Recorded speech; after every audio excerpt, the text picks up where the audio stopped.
From the Palace at Uncle's Studios in beautiful Southern California, welcome to another edition of WorkCom Matters, the central location for all your workers' compensation, employment, and labor law matters. My name is Steve Appel, and I'll be with you for the next hour with some talk, news, and hopefully some answers about WorkCom Matters. Thanks for being part of the show. If you break away from your WorkCom Matters, feel free to give us a call and clue us in. The phone number worldwide, 818-357-4120. You can send a fax and be old school, 818-475-1437. Go ahead and send me an email if you wish, wcexaminer@aol.com. With me in studio, my right-hand man, Mike Zyma, the best-dressed man in workers' compensation, Mr. Ted Durden, my protege, attorney Robert Ozeron. Back in Germany is John Scalia. On the board is Scott.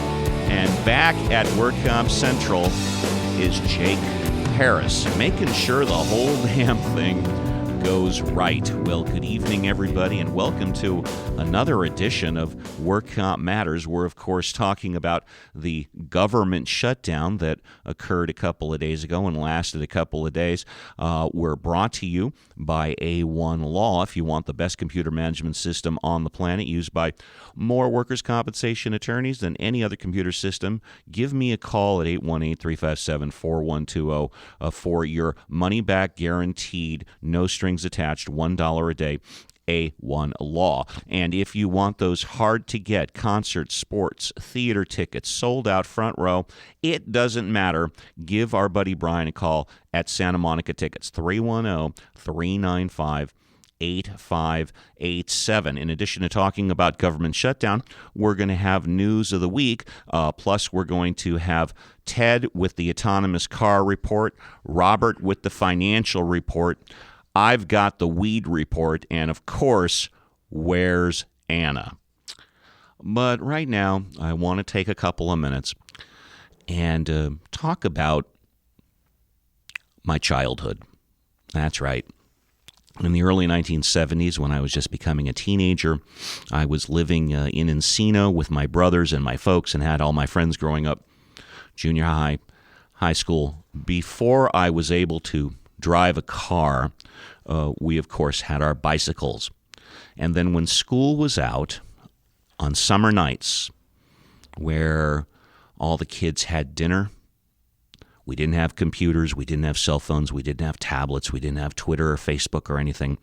We actually went out and played stickball and baseball and football.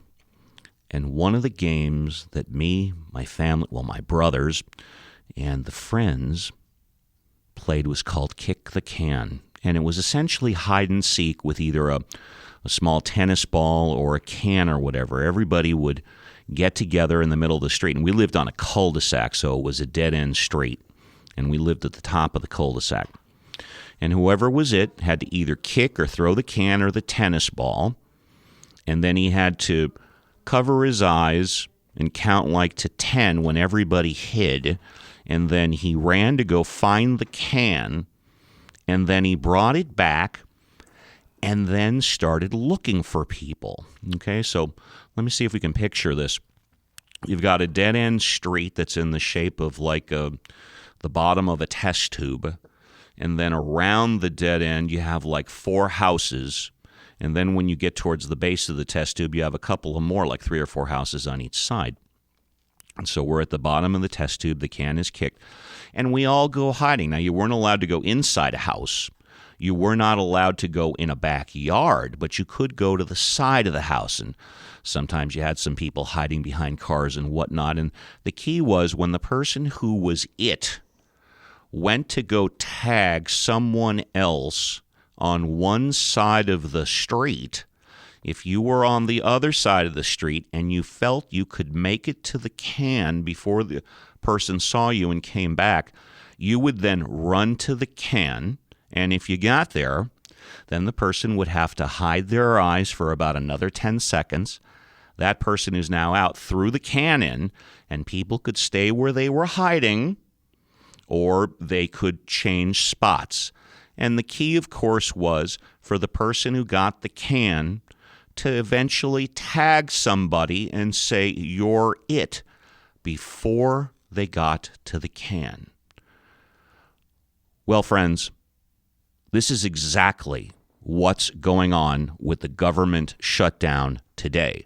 The government continues to kick the it's called the continuing resolution, which is aptly named kicking the can down the road again. And frankly, folks, I'm sick of it, okay? When the government shut down, I put up on my Facebook, should we shut down the government for Daca? Should we shut down the government for any reason? Oh, and by the way, Anna Montez Gluck said, quote, hell no, close quote, but we'll get to Anna, where's Anna, in a moment. I am sick and tired of the president, the Congress, House of Representatives, senators, both Democrats and Republicans, of acting like 15-year-old children and continually kicking this can down the road. In my mind, there is no excuse whatsoever for a government shutdown. There's no reason why everybody should be up till 12 midnight before the government shut down. They should be doing this stuff weeks in advance. You see, government has three main responsibilities and three main responsibilities only, not in any particular order. Number one, budgeting out and spending our tax dollars. Number two, keeping us citizens safe. And number three, protecting our citizens' rights. And that's it. And then everything else, of course, filters down through there. But the government can't do its job if the government is not open for business. I've said this for years. You shut down the government, you don't get paid. There is no reason why any senator or any representative, well, the president doesn't take a salary now, so it don't matter anyways. Trump doesn't need it. And whoever says, by the way, that the senators are the $1 million club and whatever like that, although it's true, a lot of them have their checks going to direct deposit, folks. And they don't see those checks because they're getting other types of money and funds and stipends when they're in Washington, D.C. Those checks are going home to the spouse, the kids. It's not going all in their pocket. Those checks stop. They will get their asses in gear. Now, I've been asked who's to blame. The president, the House of Representatives, the Senate, the Democrats, or the Republicans. They're all to blame. It's everybody's fault. That's their job. Also, in my mind, I've said on this show many times before, I'm a rhino. I'm a Republican in name only.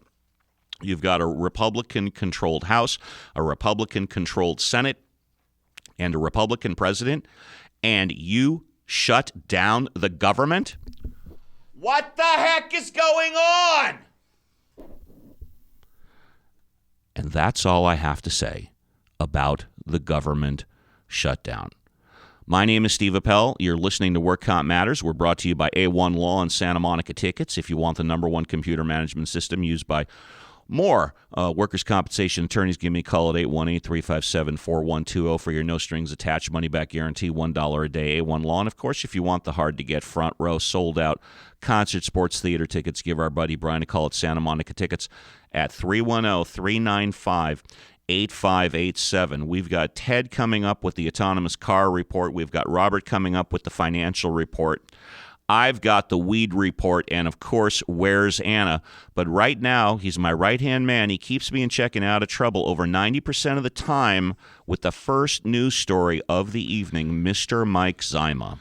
Dr. Larry Nassar, the former sports doctor who has been accused of molesting over 150 children and young women under the guise of medical treatment, was sentenced today to 175 years in prison. Judge Rosemarie Aquilina said, "I just signed your death warrant. It is my honor and privilege to sentence you. You do not deserve to walk outside a prison ever again." You know, essentially the judge did what every other judge did, even though she accused herself of not being like every other judge, and approved the deal. This guy is scum. There's no question about it. But this judge is weird. What about that 45-minute diatribe? What the heck was that all about? Oh, my God. Robert, did you hear about that? Did you hear any of this? I heard a little bit about it, yeah. It seemed like a little inappropriate. I just didn't understand. It seemed like she was going to be running for office. Yeah, it did. It was a political speech. It seemed to be. Because I didn't hear anything about it. Ted, you ever hear of any judge saying, "I'm proud to sentence you to 175 years. I'm proud to do it." It's an honor and a privilege. It's an honor and a privilege. That's to do it. Usually a unbiased judge is just going to say the people have spoken. You've made a deal with the peoples. Right. It's very procedural. But she was giving all this biographic. Sorry, she was talking about her own life. What? Yeah, on and on and on. Blah blah blah blah blah. About the only thing that I heard, as you guys mentioned, when she said that she signed his death warrant. Here's why I agree with that. I don't think it's so much based on the fact that he got up to 175 years. He's going to end up like Jeffrey Dahmer. In the prison, there's a code. Any child molester, if they're not sequestered from the general prison population, they're dead. They're dead. They're going to get shanked. And I'm sure he will. Speaking of judges. That's a scary existence, huh? Yeah. Speaking of judges, a Riverside County Superior Court judge today barred David and Louise Turpin from communicating with their 13 children who were found last week living in captivity in their own Paris home after one of the children escaped and called 911. Judge Emma Smith approved a 3-year protective order that bars the parents from contacting their children in any way whatsoever except through their lawyer. Prosecutors have accused the Turpins of false imprisonment, severe abuse, and torture regarding their children, who are ranging in age from 2 to 29 years old. The couple are being held on $12 million bail each until their next hearing, which is currently scheduled for February 23rd. Pope Francis released a message condemning, quote, fake news, close quote, saying that it's a sign of, quote, intolerant and hypersensitive attitudes and leads only to the spread of arrogance and hatred. I didn't know the Pope listened to Work Count Matters. We don't have any fake news here. It's interesting that he's using the term fake news. Now he's using Trump-style speech. Exactly. Like. Please continue. Please continue. The news continues. The tragic history of human sin, the Pope says in his message, is the first, quote, fake news, close quote, and it dates back to the book of Genesis, when the crafty serpent lied to the woman. In present day, according to the Pope's message, the fast digital world helps fuel the spread of fake news, which he defines as, quote, the spreading of disinformation online or in the traditional media. How true, how true. We've got Ted's first news story coming up. He's also got he's got the autonomous car report. Robert has the financial report. I've got the weed report, and of course, Where's Anna? But right now, all the way from halfway around the world, in Munich, Germany, he's a 45-year attorney, still licensed in California. His topic tonight, what can I say? Robert. Here's John Scalia. Robert. Thanks for giving me the topic for my segment this week. You ended the podcast last week by talking about the number of sexual assaults in Germany, which were largely due to Middle Eastern and mainly Syrian refugees.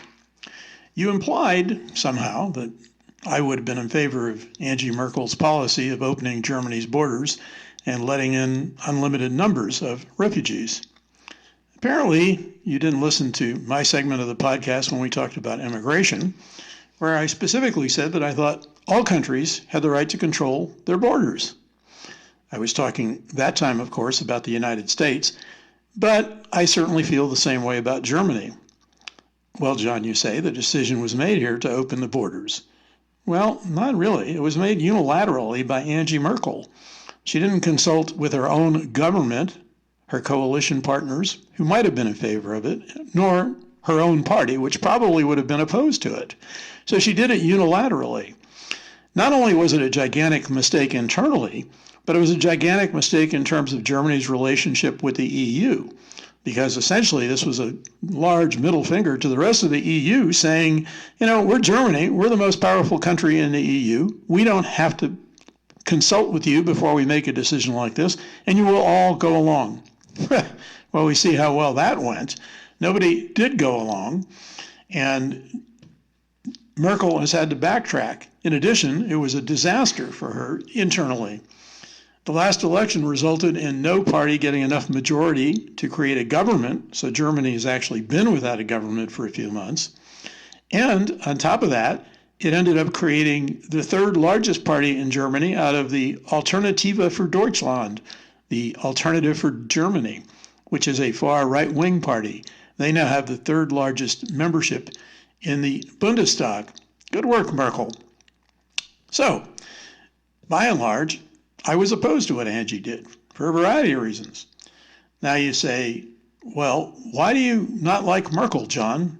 And again, thanks, Robert, because I was wondering how I was going to get on a rant about Angie, because she's one of my least favorite politicians in the world.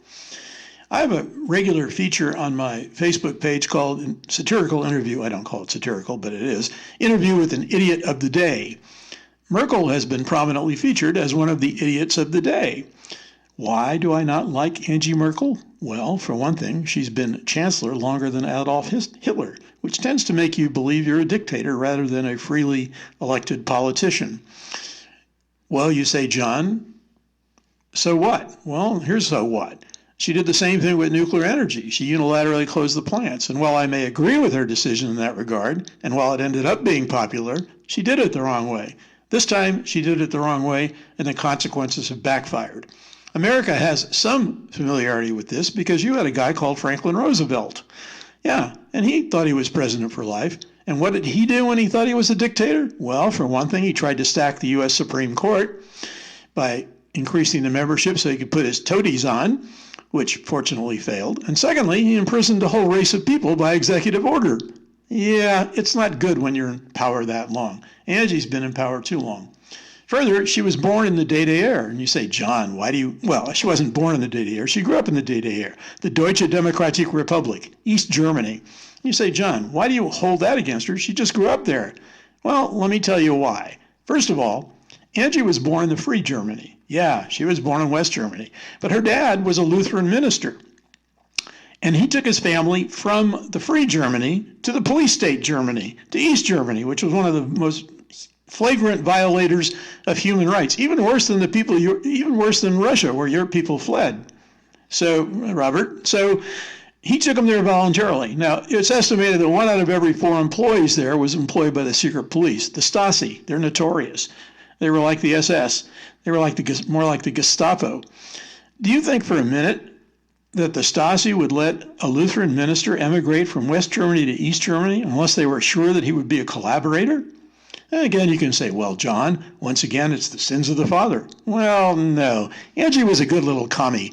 She grew up as a young communist, and when she was in university, she was the head of the agitation and propaganda. Yeah, I'm not making it up. That's the name of the committee of the Young Communist Party at her university. So she was a spokesperson for one of the most flagrant abusers of human rights on the planet. And then somehow she becomes a conservative and ends up in Germany and ends up being the chancellor. I have no idea. The point is that her move backfired. Now, do I think she should have done it? No. Why? First of all, she didn't consult with anybody. Secondly, Germany is a country that has Western democratic values. And unless you subscribe to those Western democratic values, I don't think we have any obligation to let you in.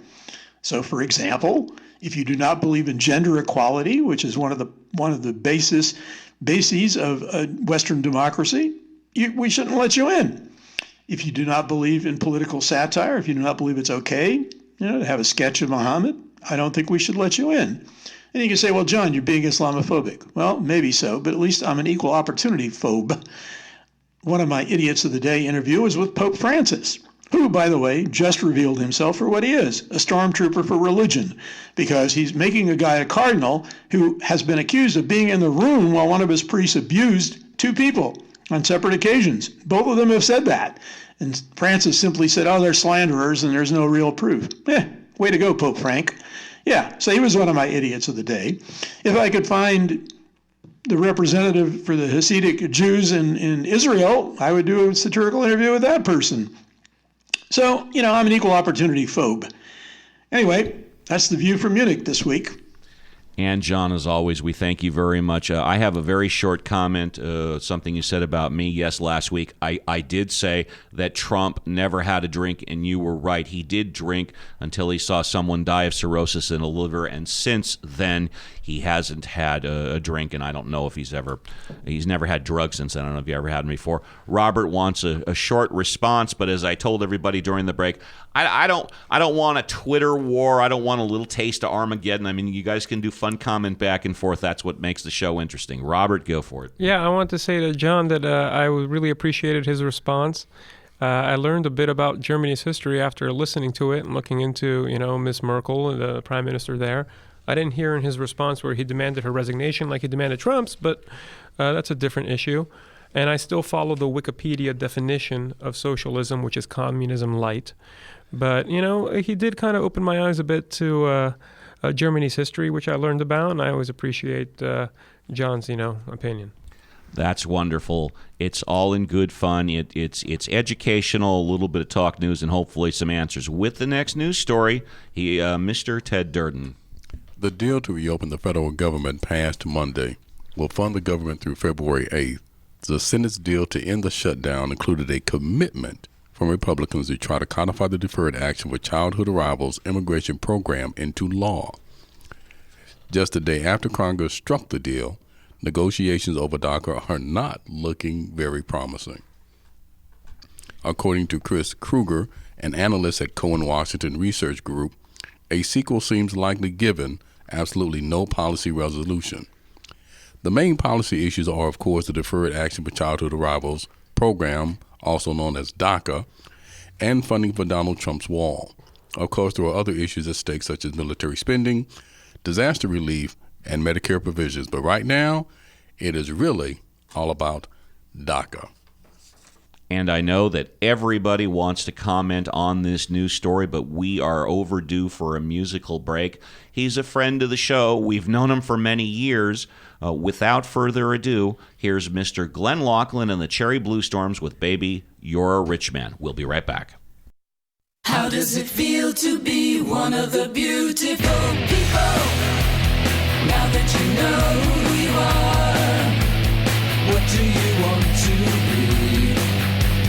And have you traveled very far, far as the eye can see? Baby, you're a rich man. Baby, you're a rich man too.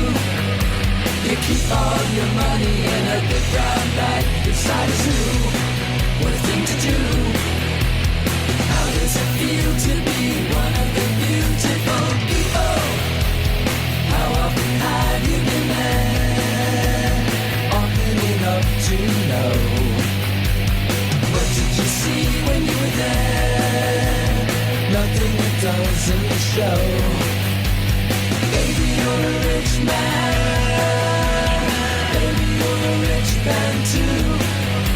You keep all your money in a big brown bag inside a zoo. What a thing to do.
How does it feel to be one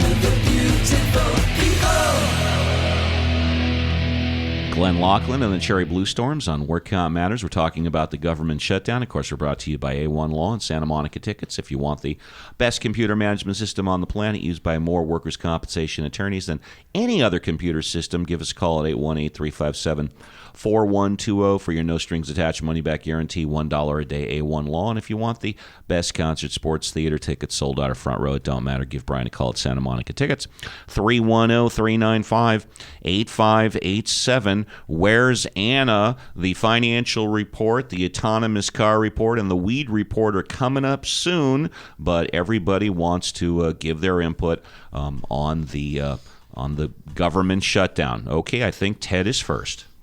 Here's my position on it. First of all, I agree that something needs to be done about the dreamers. They were brought here by their parents at a young age. They had no say-so. There's nothing they could do. I understand that. But to shut the government down behind it was just absolutely ludicrous.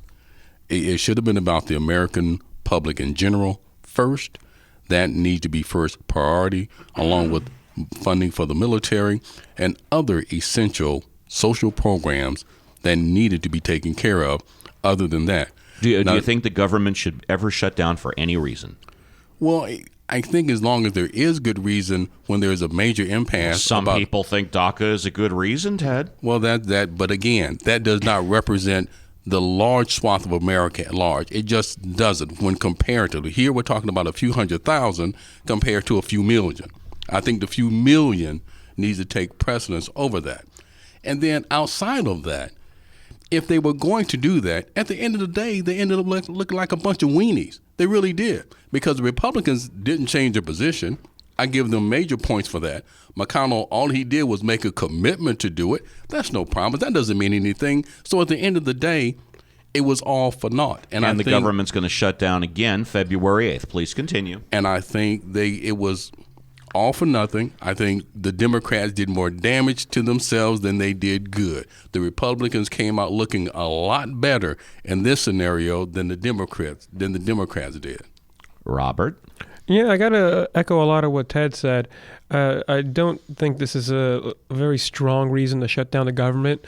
There are reasons, I guess, but it's not like your internet connection. You just can't do this, like a restart. I saw that going around Facebook, Trump pretending like he's calling customer service. I just restarted my government, but it's not working. Do I restart again?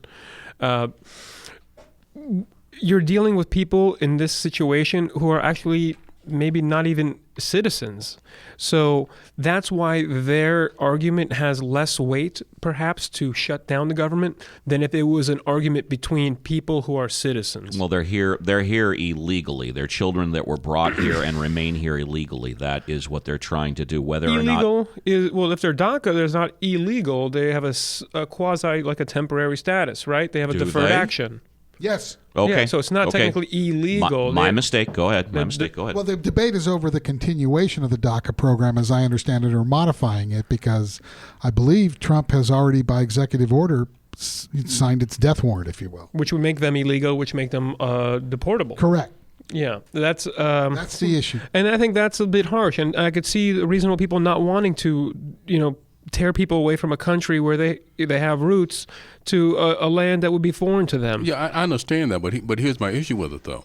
It's not like this is a new problem. This is one that's been around for decades. Thank you very much. It really is. And my question is, why wasn't there some sort of program put in place decades ago, give them a year, 2 years, 3 years, whatever number of years you want to assign it, to have that problem reconciled and taken care of? Give them so many years to get it done.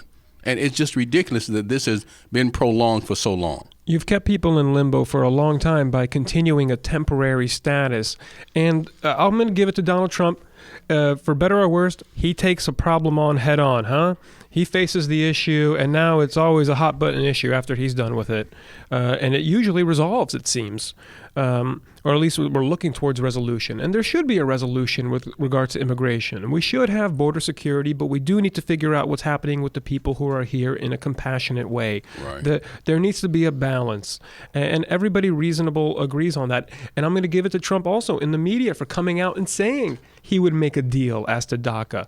I think Chuck Schumer demanded immediate citizenship, however, and I think that's probably a line that maybe is too strong to cross at this stage. I don't know the negotiation specifics, but that would be my opinion. Is not to shut down the government over this, but just to figure it out separate and apart from the budget. Mike, really quickly, should the government be shut down for any reason whatsoever? And do you agree with Robert that Trump is handling it in a favorable fashion? Well, that's a compound question, Counselor. What was the first part? Is there a good reason to shut down the government? Oh, yeah. When you asked that question I believe Robert, I got to thinking, and I could not think of a reason, but I wouldn't rule out one if it slapped me in the face. The second one was... All three of you disagree with me. Well, that's fine. That's what the show's all about. Is Trump handling this a good way? I just think that his pie hole, again, is doing more harm than good. Also, I want to chime in on the wall issue, right? He wants a trade. He wants a swap of some sort of status for the Dreamers in exchange for funding for his wall. Correct. That's right. Okay. Well, I'm going to have to step in on that one because from what I understand and what I read, Schumer put the wall on. He said, look, you give us DACA, we'll fund your wall. And I didn't hear that. I heard it was $16 billion only, though. No, I heard it was $20 billion. And they said, but the Republican hardliners against immigration said, no, we can't take that deal, because when they went and presented it to Trump, he had the immigration hardliners there, and he backed away from the deal. Politics as usual. Yes, exactly. Drain the swamp. Well, they said it's like negotiating with Jell-O, so... My name is Steve Appel, and we'll be back with more news, more answers, hopefully some good talk. But now for the second week in a row, we've got, at least for now, it's my favorite segment, Where's Anna? As I told you guys before, all of last year, I was trying to get Anna Montez Gluck on the show, and unfortunately, Anna Montez Gluck has been paying her bills. She's been taking care of business. In fact, I saw she just bought a house, which congratulations to her. She even had a surviving live plant that went in the house. That is wonderful. Anna still isn't, able to make it. I'm sure she's paying for that house. She's taking care of her husband, Anthony. She's taking care of her kids. But I'm still going to try and get Anna on the show. But for now, I've got permission to do her Facebook. So here are some quotes from Anna Montez Gluck. Have you ever had one of those days when you're holding a stick and everybody looks like a piñata? Dream big, work hard, stay focused, and surround yourself with good people. I do that. Workout matters. Some days I amaze myself, and other days I look for my phone when I'm holding it. Robert, ever have that happen to you before? And last but not least, I was fortunate enough to speak to Anna's best friend. She refers to her as her bestie, Elizabeth Chilies. And Elizabeth says Anna Montez Gluck is amazing. Anna Montez Gluck works hard and plays harder. Anna Montez Gluck loves salsa dancing and Italian food. And as I said before, last but not least, when I asked her on Facebook, should the government shut down because of Daca, Anna Montez's response was, quote, hell no, close quote. My name is Steve Appel, and that's another edition of Where's Anna? And we'll be back with some more talk, more news, and hopefully some answers in a couple of minutes after a song from Susan Scheller.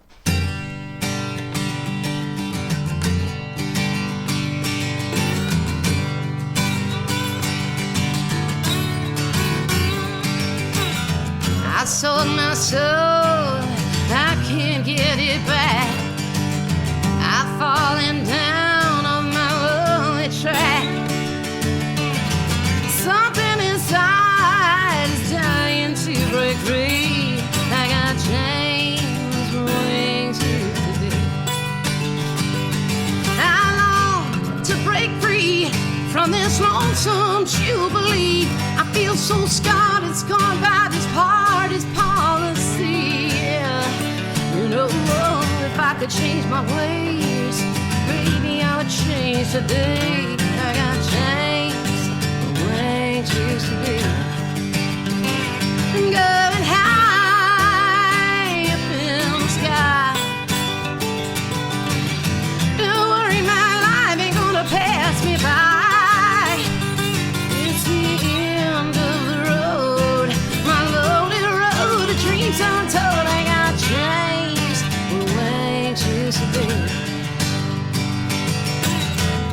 the other night, you know, I found myself talking to Jesus. I whimpered, winding well, and I changed. And he said, you're gonna ride for free as long as you stick with me. I've been down, but it don't bother me, no. You know I had me some chains where some wings used to be. And he told me just like this, he going high up in the sky. Don't worry, your life ain't gonna pass you by. It was looking like the end of the road, the lonely road, the dreams untold. It had changed the way it used to be. Hang on now.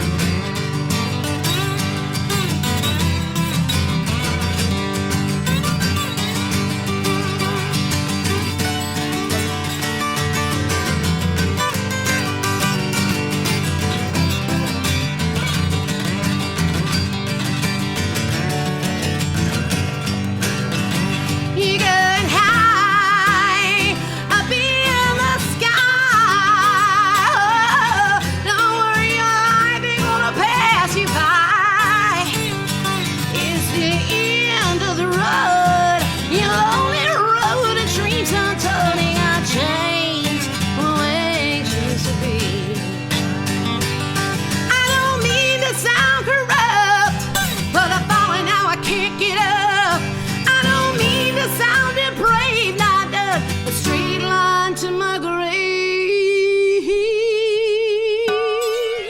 Chains the wings used to be. I got chains where wings used to be. Something inside was dying to break free. I had chains where wings used to be. I learned you gotta keep changing. Take it from me.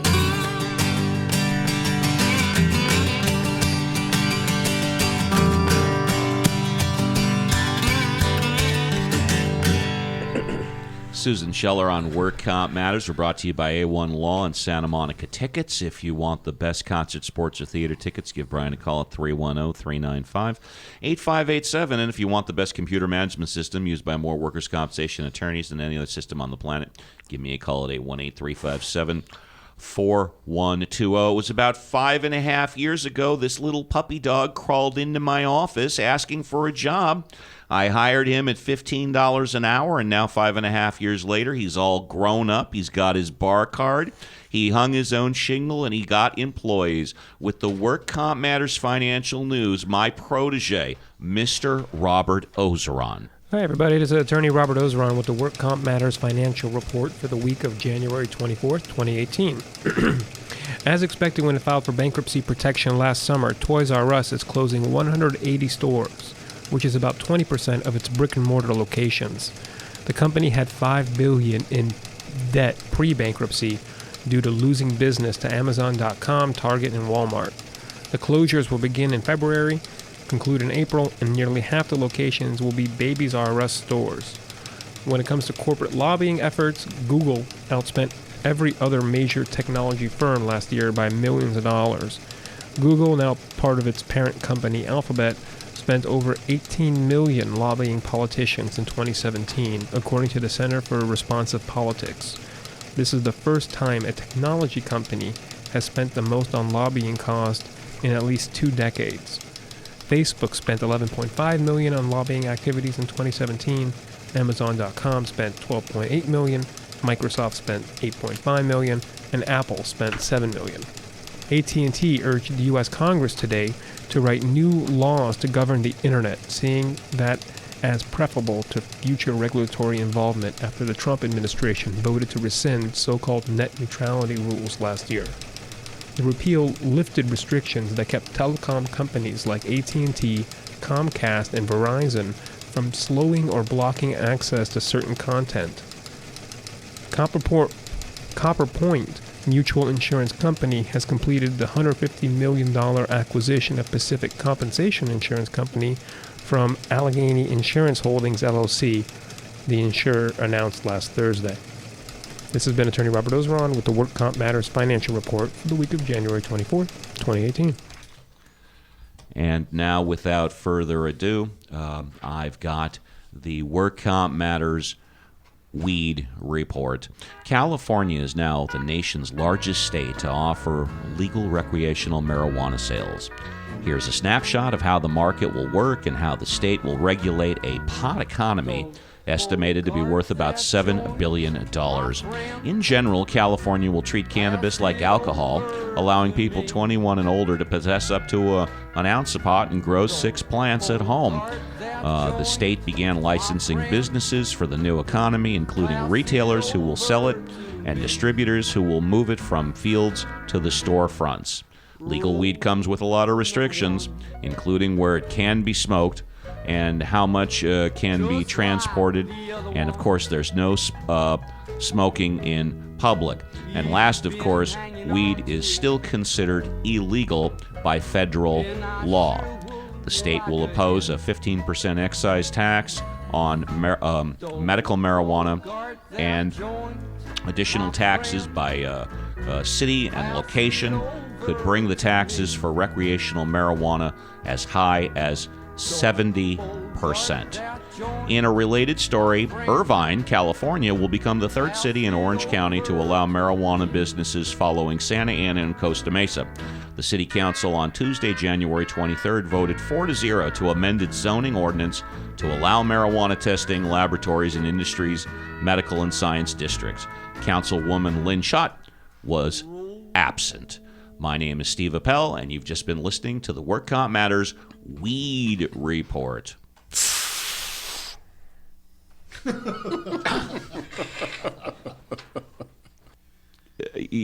hope it didn't sound too much like Hannibal Lecter when he was talking about fava beans and some Chianti or whatever. I know it's stupid. I just can't help myself. That's okay. Obviously, you're not related to Bill Clinton because he didn't inhale. Right, and I haven't put any cigars where they don't belong. But without further ado, he sounds like Barry White. He's the best dressed man in workers' compensation, and I've assigned him the autonomous car report. Without further ado, I've known him for 20 plus years, Mr. Ted Durden. As always, Steve, it's a pleasure to be here. A Tesla Model S traveling at 65 miles an hour in autopilot mode has crashed into a parked fire truck on a California freeway, prompting safety concerns surrounding the electric car maker's self-driving technology. Investigators from the National Transportation Safety Board are investigating the accident, which took place on Monday, January 22nd on Interstate 405. The fire truck had been parked with its lights flashing in the emergency lane and carpool lane at the scene of a previous accident, according to Culver City Fire Department. In a separate incident over the weekend, a man was arrested and charged with a DUI after police discovered him passed out behind the wheel of a Tesla vehicle traveling in autopilot mode on the Bay Bridge in California. You knew that had to happen at some point. This is not fake news, Ted. I love that, though. That's great. Although 63% of U.S. drivers say they'd be afraid to ride in a fully self-driving car, that's down substantially from the 78% who were fearful a year ago, according to a survey released Wednesday by the American Automobile Association. Younger drivers are the most open to the new technology, with less than half of millennials concerned about going driverless, the study showed. Almost 3/4 of women worry about riding in a self-driving car, while just 52% of men share that concern. Yeah, I can see them driving with women in a hands-free kind of situation. There you go. Yeah. Well, is that the first driving in like DUI for an autonomous car ever? Is I that believe history? so. I believe so. There's some history right there, I Yeah, guess. Right. And only in California. In San Francisco. Thank you very much for the autonomous self-driving car report, and I think we'll have to give it to you again in 2 weeks. You've committed here to being on Work Comp Matters 26 weeks out of the year, the second week and the fourth week of every month, and I wanted to say thank you very much. I appreciate that. Well, it's my pleasure, Steve. It's a great show, a great group of people who I'm very fond of. I hold near and dear to my heart, so it's an honor and a pleasure to be here. And I think Mike has the next news story. Go ahead, Mike. The Petty family has announced that the coroner's office informed them that Tom Petty passed away due to an accidental drug overdose as a result of taking a variety of medications, including but not limited to fentanyl and other opioids. On the day he died, he was informed his hip had graduated to a full-on break, and is our feeling that the pain was simply unbearable and was the cause for his overuse of medication. All of us at Work Comp Matters continue to remember and salute Tom Petty. California and the county of Sacramento are among 23 jurisdictions singled out today by the United States Department of Justice that may face federal subpoenas if they don't voluntarily prove that they are complying with immigration laws despite being sanctuaries for undocumented immigrants. The United States Justice Department announced today that the targeted places, including 8 more cities and counties in California, have not adequately responded to written requests for information about their immigration policies in a timely manner. We at Work Comp Matters believe this is We at Work Comp Matters believe this not so secret little war between U.S. Attorney Jeff Sessions and State Attorney General Javier Becerra is only just starting to heat up. I got a strange news story for you guys. A physical education teacher was caught on camera stripping on an elementary school playground before chasing nearby students. There's a reason for this and one reason only. Finish the news story and I'll tell you. Okay. The unidentified teacher took off his clothes at Carthy Center Elementary School in Los Angeles on Friday in front of shocked 2nd and 5th grade students. A construction worker managed to film the teacher just as he was pulling his pants back on in the middle of the playground. Parents told CBS News that the teacher chased the students through the playground while he was naked. The incident prompted the school to be placed on temporary lockdown as police were called. Okay, now yours truly writes the news. Yours truly produces the show. Yours truly directs the show. Basically, the entire show is 100% my responsibility, whatever happens. I give the guys the topics, I let them run with it or whatever. The one reason this news story made this show, and if it were at any other elementary school in California, it wouldn't make the show. I went to Carthay Center Elementary School at Olympic and Crescent Heights, and I saw the news story, and I had to put it on the show. I was just thinking about me back in kindergarten and 1st through 5th grade. That was another time, another life, I tell you. My name's Steve Appel. We'll be back with more talk, more news, hopefully some answers. Mike's segment on the government shutdown. But as it was just announced, the Petty family came out and said Tom died of an accidental overdose of prescription medication. We've talked about that on Work Comp Matters many times. We had Melanie Stern talking about opioid use and addiction. And what can I say? He was in my life for 40 years, and now he's gone. It's time for a musical break with The Last DJ and Mr. Tom Petty.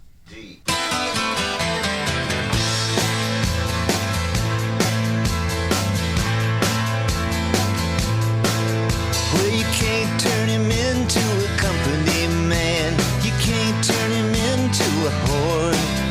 And the boys upstairs just don't understand anymore. Well, the top brass don't like him talking so much, and he won't play what they say to play. And he don't wanna change what don't need to change. And there goes the last DJ who plays what he wants to play and says what he wants to say.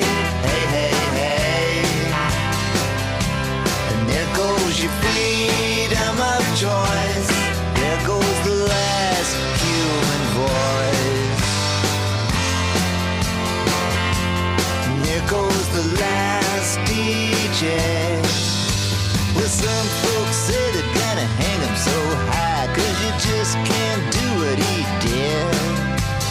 some things you just can't put in the minds of those kids. As we celebrate mediocrity, all the boys upstairs wanna see how much you'll pay for what you used to get for free. And there goes the last DJ who plays what he wants to play and says what he wants to say. Hey, hey, hey. And there goes your freedom of choice. And there goes the last human voice. And there goes the last DJ.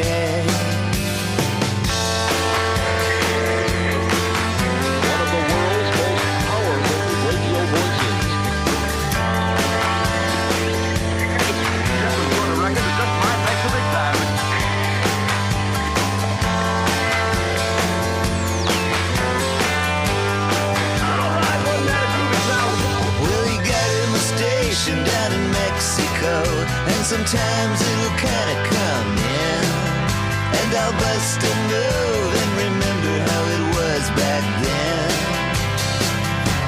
And there goes the last DJ who plays what he wants to play and says what he wants to say. Hey, hey, hey. And there goes your freedom of choice. There goes the last human voice. And there goes the last DJ.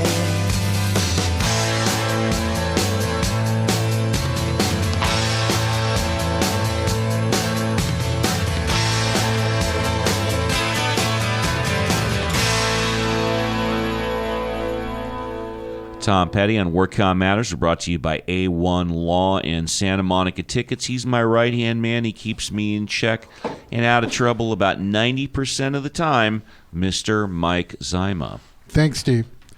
I hate government shutdowns. The worst part is both sides blaming each other. In my view, both sides are idiots in a government shutdown. Here. We send folks to Washington to conduct the country's business. At the very least, this means not shutting the country down. I do not care whose fault it is. In my view, all are at fault. This most recent crisis was supposedly averted by an agreement to keep the government going for another 3 weeks. Many of the legislators congratulated themselves.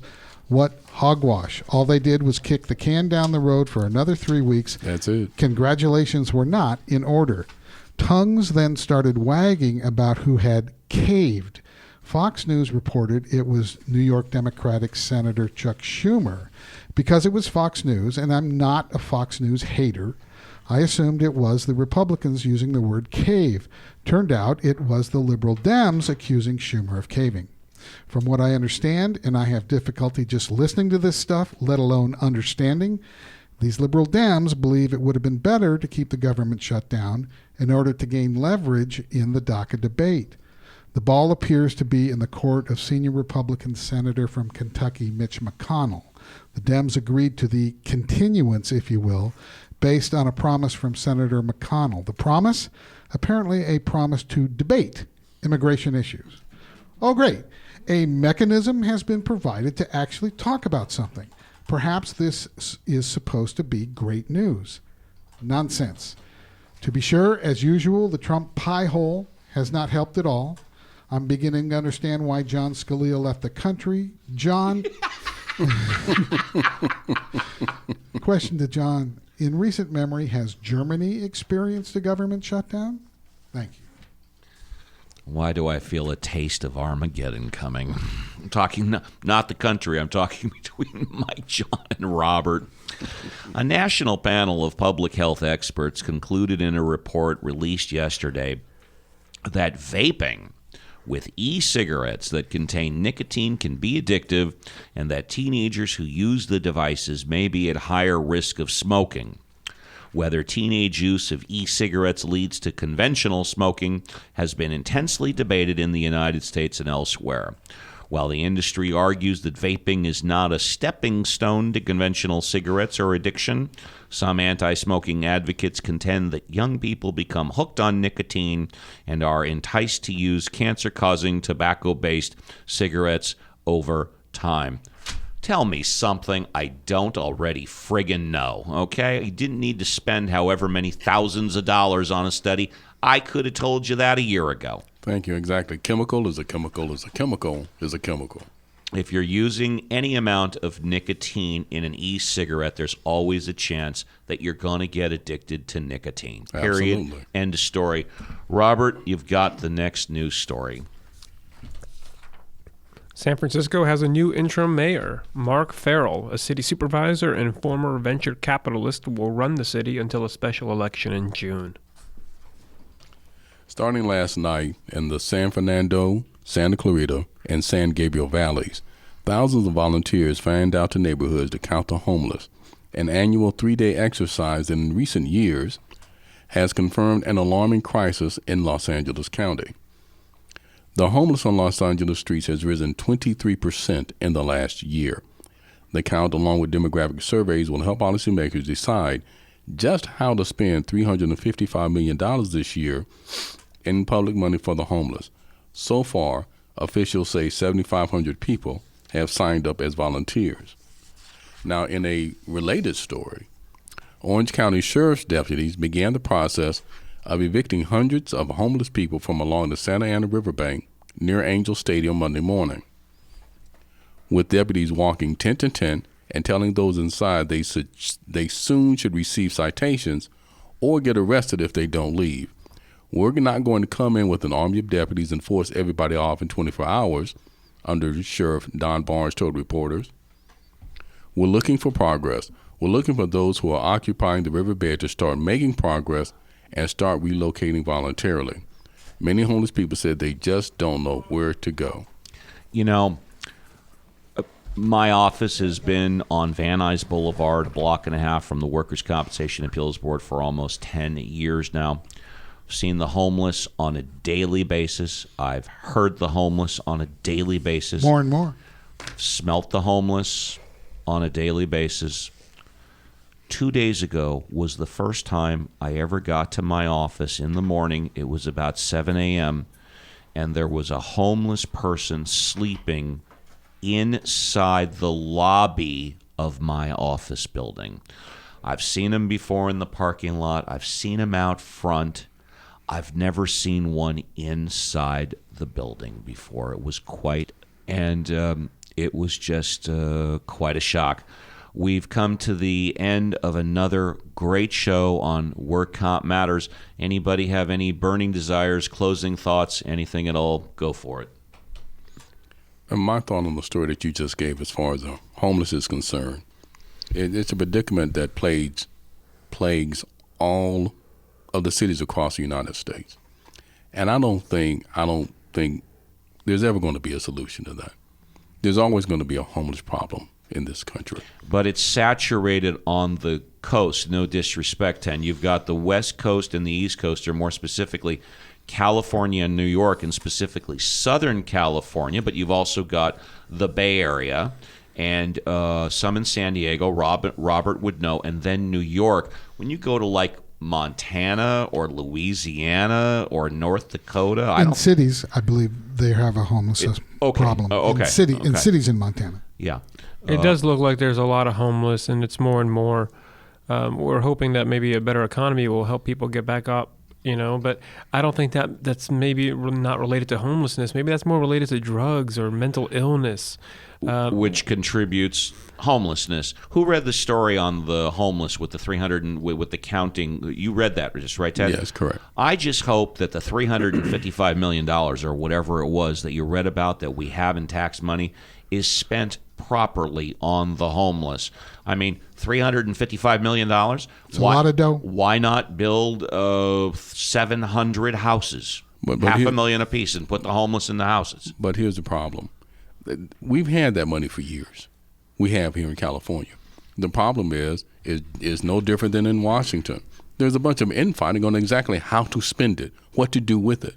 So what happens often is the money simply sits there and nothing or very little is done with it because you can't get people to agree. Give it to Robert, invest in some stocks. Well, I appreciate that. I guess I was sharing some of my success with you. And yeah, well, listen, Amazon's a good company, right? Everyone's on the Amazon train. You don't have to be a genius to get on that in the financial Did report. they buy Whole Foods Market? I believe we talked about that earlier. They're Yeah, gonna take they've a bath acquired on it. that. They're Well, going to take a bath. listen, they're competing against Netflix in the streaming business now with Amazon Prime Video, right? So they're in growing sectors. They're the Coke to the Pepsi, so to speak. of Last Netflix week, and we Amazon. read on the news, Amazon stock was up 50% last year. Yeah, I mean, their success is great. But back to the homeless for a bit. I don't think there's going to be a magic bullet to this. It's not one thing. I think it's got to be multiple efforts. You got to attack mental illness. You have to attack veteran homeless. There's a good population of the homeless that are veterans. You have to attack drug abuse. You have to attack illegal immigration because a lot of these homeless are also possibly illegal immigrants that are just walking around, cross the border, looking for a place to stay. So this is an all-of-the-above approach. And it's sad because you can see what's going on. We talked about the hepatitis outbreak in San Diego, right? And now they've got this boardwalk there, I guess the Riverwalk in Anaheim, and they showed a video of it, and it looks like a tent city. It's unbelievable. Yes, it does. Aren't all the lepers on Molokai Island in Hawaii? Yeah, they have an island to protect them out in Hawaii, but they still got a lot of homeless. Maybe we should evict everybody off of Catalina Island. But we also talked about a while ago, the ACLU and how they would stand up for the homeless to not I'm have just kidding. to- I'm just kidding, people. Go ahead. Well, the ACLU would stand up for homeless rights, right? That we don't want to shove pills down their throat. You can't do it. They have liberty. But it seems that their consideration of the homeless stops there, and then they leave them right outside of their door to rot away. Right? We care about you. We will never have somebody shove a pill down your throat unwillingly. Goodbye. And then they just sit there and rot in front of their building. And I'm thinking, that's it? Where's the ACLU and their compassion now? It seems that this is just a forgotten problem and we've just been sitting on it and now it's going to start to fester like anything else. Hospitals for years, my boy, have coined the phrase treat and street. Yeah, that's sad. And we talk about that in the industry as well for workers' comp, right? Speak for yourself. Well, I talk about that. I get a good number of clients who show up after they're not happy about the industrial clinic down the street, sending them back to work. Absolutely, right? no question. They'll treat about and it. street report. And then that's why, hopefully, we're going to be in business for a very long time. It's been a great show. I want to thank everybody for listening. And, of course, the contributors. My right-hand man, keeping me in check and out of trouble 90% of the time, Mr. Mike Zyma. The best-dressed man in workers' comp. No, it's not Barry White. Mr. Ted Durden. My protege, Mr. Robert Ozeron, attorney. Scott from Uncle Studio on the board, back in Munich, Germany, John Scalia, and, of course, all the good people back at Work Comp Central that continue to still approve and support of this project, including, but not limited to, Leaf File and Jake Paris. My name is Steve Appel. We'll see you again next week for another edition of Work Comp Matters.